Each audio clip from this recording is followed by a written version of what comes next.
देखो मौन का मतलब क्या होता है, तुमने सुना होगा बहुत से लोग जैसे बोलते हैं कि परमात्मा मौन होते हैं, आत्मा मौन होता है, सत्य मौन होता है। आदमी को ज्ञान हो जाने पर, हाँ, या साक्षी मौन होता है, सत्य मौन होता है ना। समाधि में लोग मौन हो जाते हैं, जिन्हें ज्ञान प्राप्त हो गया वो चुप हो गया। इस तरह का तुमने बहुत सारी चीज़ों को सुना होगा, देखा होगा। आज थोड़ा इस पर हम लोग समझने का प्रयत्न करते हैं। देखो मौन कौन होता है, ध्यान समझो। इस संसार में प्राप्त करने लायक एक ही चीज़ है, अपने दुख से मुक्ति। जो तुम्हारे अंदर दुख है उससे मुक्ति। दुख है तभी तो प्रश्न आता है ना आदमी के अंदर, है ना। दुख है और दुख में तुम्हारी चेतना है कि तुम्हें दुख है, तभी तो प्रश्न आता है ना। तो अगर मौन आदमी कब हो जाता है, जिसे बोला जाता है कि मौन है, मौन है, क्या मौन है इसको समझते हैं। तो मौन देखो, जब तुम्हारी जो कामनाएं, इच्छाएं, वासनाएं, आशाएं, जो कुछ भी हो, बंधन, जिस चीज़ से तुम जुड़े हुए हो, उसको जब तुम समझना जारी रखते हो, समझते समझते उसको, देखो समझने की ज़रूरत नहीं होता, तुम्हारा जो समस्या है तभी तुम्हें समझने की ज़रूरत है ना। तो तुम्हारी जिस चीज़ से तुम जुड़े हुए हो, जिस चीज़ से बंधन में हो, यहाँ तो बंधन ही बंधन है, देखते हो सबके जीवन में। तो जब तुम सभी बंधनों को सुलझाते चले जाते हो तो अंत में कुछ भी शेष नहीं बचता, सिर्फ बंधन को सुलझाने वाला बचता है। लेकिन सुलझाने वाला कौन बचता है, जब तक बंधन है तभी तो बचता है, ये समझे। देखो एक होता है जो बंधन को काट रहा है, बंधन है इसको काटे जा रहा है, लेकिन अंत में, है ना, वे स्वयं बचता है। लेकिन स्वयं तभी बचता है जब थोड़ा मोड़ा कहीं ना कहीं तुम्हारा बंधन हो ही, है ना, तभी तुम खुद बचते हो। लेकिन अगर तुम्हारी सारी की सारी बंधनें गिर चुकी है, तुम्हारी सारे के सारे प्रश्न गिर चुके हैं, प्रश्न मतलब बंधन, बंधन है तभी प्रश्न है, प्रश्न है बंधन है, इसमें समझ जाओ। प्रश्न और बंधन समानुपाती है, एक साथ ही चलते हैं, ऐसे समझो। वो है तभी है, बंधन है तभी प्रश्न है, कुछ डाउट है तभी प्रश्न है, और डाउट है मतलब बंधन है। कहीं ना कहीं तुम फंसे हुए हो, इस रूप में ना इस रूप में, है ना। वस्तु का रूप रंग ऐसा थोड़ी चीज़ है कि तुम सिर्फ भौतिक वस्तु से ही फंसे हुए हो। ये भी तुम्हारे अंदर प्रश्न हो सकता है कि ब्रह्मांड क्या है, आकाश क्या है, ऐसे भी ये सभी बंधन ही है, सभी बंधन के कामनाओं के, आशाओं की, इच्छाओं के, ये सब विकृत रूप है, ऐसे समझ जाओ, है ना। ऐसे समझ जाओ, जैसे खेत में कोई चीज़ रोपा गया है तो घास बहुत सारे खरपतवार, लेकिन वो भी पौधा है, जो तुमने रोपा वो भी पौधा है, तो ऐसे ही समझ सकते हो। सभी एक ही शाखा के अलग अलग टहनियाँ, तो उसको ही समझना ही। जब तुम समझते जाते हो इन सभी चीज़ों को, एक एक करके समझते जाते हो, तो तुम धीरे धीरे मौन होते जाते हो। जितना तुम समझते जाते हो उतना तुम धीरे धीरे मौन होते जाते हो। एक समय ऐसी अवस्था आती है कि अब समझने के लिए कुछ भी शेष नहीं रह जाता। ऐसे तो शेष तो अनंत है समझने के लिए, लेकिन तुम्हें इस बात का बोध हो जाता है ना, कि एक चीज़ को समझना ही पर्याप्त है अच्छे से। ऐसे देखो कुछ भी चीज़ को समझा नहीं जा सकता है, क्योंकि थोड़ा आगे का बात हो गया, मतलब कि किसी भी चीज़ को समझना मतलब ऐसे समझो कि तुम एक पत्ते को अगर समझ जाते हो तो पूरा तुम अस्तित्व को समझ जाते हो, लेकिन उसको भी तुम नहीं समझ सकते ना। तो माध्यम अलग अलग चीज़ बनती है। तुम एक चीज़ सुने और उसको तुम समझे, फिर तुम दूसरे चीज़ सुने और समझे, फिर तीसरे चीज़ सुने और समझे।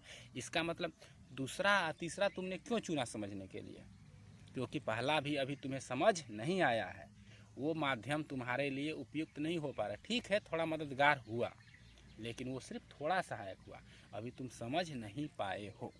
लेकिन इसी तरह समझते समझते एक समय ऐसी घटना होती है कि तुम्हें उस माध्यम से तुम्हें समझ आ जाती है और तुम्हारे सारे प्रश्न गिर जाते हैं।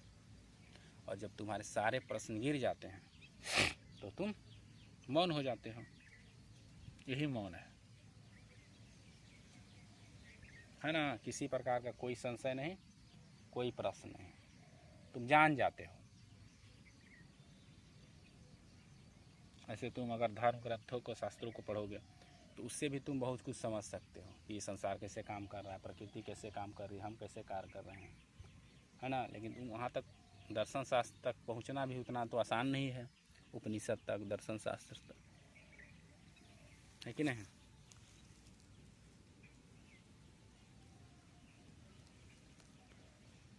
आसान इसलिए नहीं है क्योंकि हमारी समाज की व्यवस्था वैसी नहीं है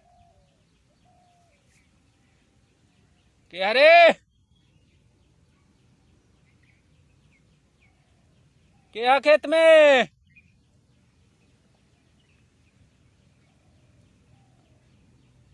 समझे कि नहीं। तो यही मौन है।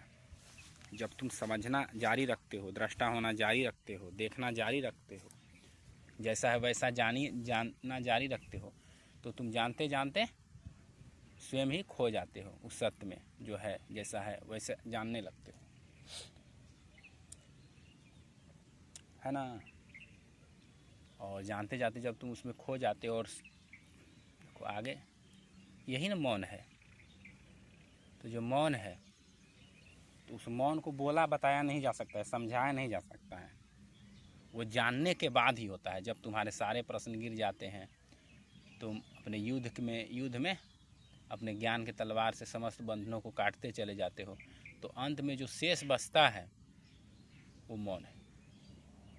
देखो अंत में कुछ बचता नहीं है, लेकिन फिर भी अगर बोलने कुछ बचता ही नहीं है, फिर क्या बचता है, तो कुछ बचता नहीं है, तो इसीलिए बोला जाता है बचता है। वास्तव में कुछ बचता नहीं है, फिर भी बचता है।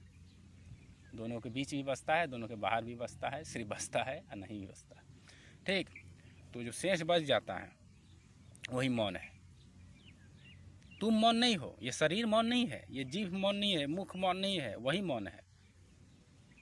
लेकिन तुमने कल्पनाएं कर लेते, देखा होगा आदमी नौटंकी भी करने लगता है, थोड़ा मोड़ा पढ़ लेता किताब ऐसी बात मेरे साथ सभी के साथ ऐसा, थोड़ा मोड़ा पढ़ लेने का तो आदमी नकल भी करने लगता है कि नहीं। किसी का नकल करने लगता है मौन होने का, कि मैं बहुत जानता हूँ, लोग ज्ञानी होकर बैठ गया मौन का मतलब वो नहीं। और पता नहीं, वो भी हो सकता है मौन का मतलब, बोले शब्द का, देखो शब्द का अर्थ अलग अलग होता है और सभी के शब्दों का अर्थ भी अलग अलग होता है। तो मौन का मतलब वो भी हो सकता है कि थोड़ा मोड़ा जान लिया है, कुछ समझ लिया है, मौन हो गया, वो भी मौन ही है। और वो भी मौन है। तो मौन कोई मनुष्य नहीं होता है, इस बात को ध्यान में रखो, कोई प्रकृति नहीं होती है। मौन वो हो सकता है, मौन वो हो सकता है, वो सत्य हो सकता है, वो सत्य मौन ही है। और मौन ही प्रेम है, और मौन ही सब कुछ है, और सब कुछ मौन ही है, सिर्फ मनुष्य को छोड़कर समझे।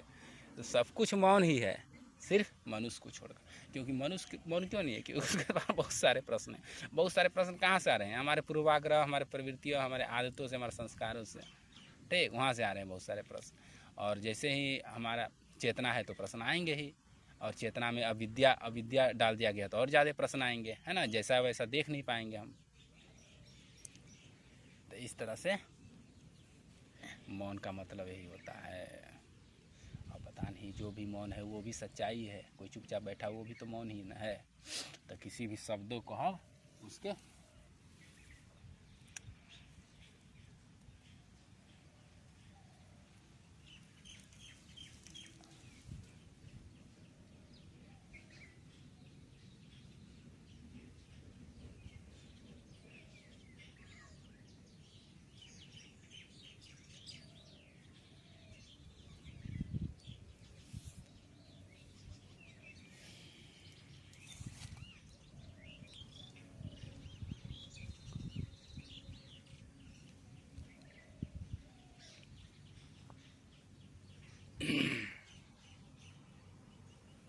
तो किसी भी चीज़ को हम समझने के लिए अपने, तो तुम मौन का अर्थ इस तरह समझ सकते हो। इतने समझ जाओ कोई मुख से मौन है और चुपचाप बैठा है, तो तुम ऐसे, तो मैंने तुम्हें बता दिया है, फिर भी देखो, अगर कोई मौन है, कुछ नहीं बोल रहा है, तो समझ जाओ बेवकूफ़ है। क्यों बेवकूफ़ है? क्योंकि ढोंग कर रहा है। ऐसे वो भी ठीक ही है, वो भी एक अवस्था में है, ऐसा बात नहीं। बेवकूफ़ जड़ से तो ठीक है ना, जड़ से तो ठीक है। देखो ठीक कोई नहीं होता है, जो मुक्त है वही ठीक है, और जो नीचे है वो है, लेकिन फिर भी यात्रा में तो कम से कम लगा है ना चेतना का स्तर पर, तो वो भी लगा है तो ठीक है।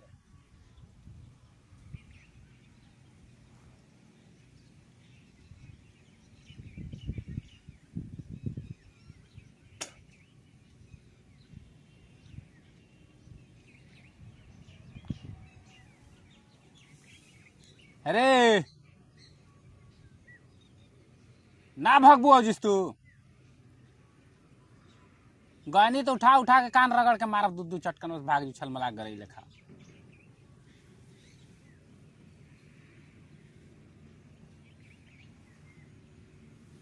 का करता सनोज बैठ के रे,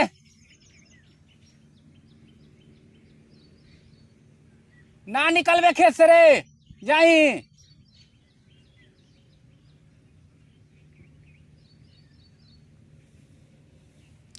तो समझे। तो मौन का मतलब यही होता है।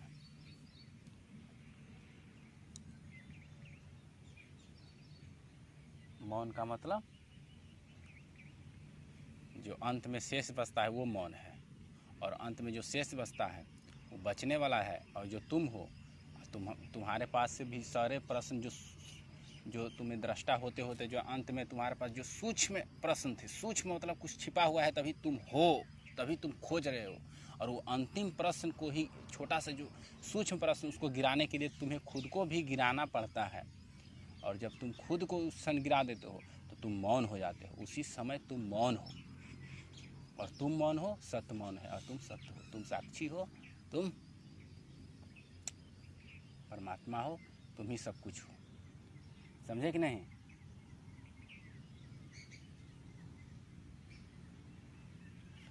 तो इस तरह से तुम समझ सकते हो, और वही मौन है। अच्छा, कोई साक्षी मौन हो सकता है, कहीं बैठा हो या कुछ भी कर रहा, मौन हो सकता है, बिल्कुल मौन हो सकता है ना। मौन भी हो सकता है, कुछ भी कर सकता है,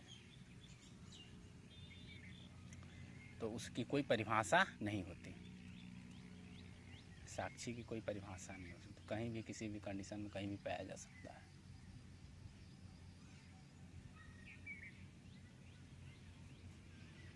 तो इस तरह से तुम इन सभी बातों को समझ सकते हो और खुद का अध्ययन कर सकते हो।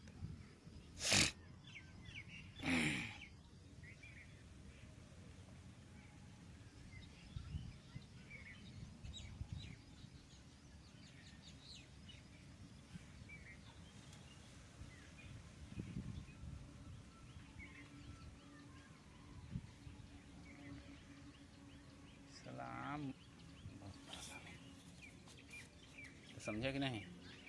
तुम इस तरह से ठीक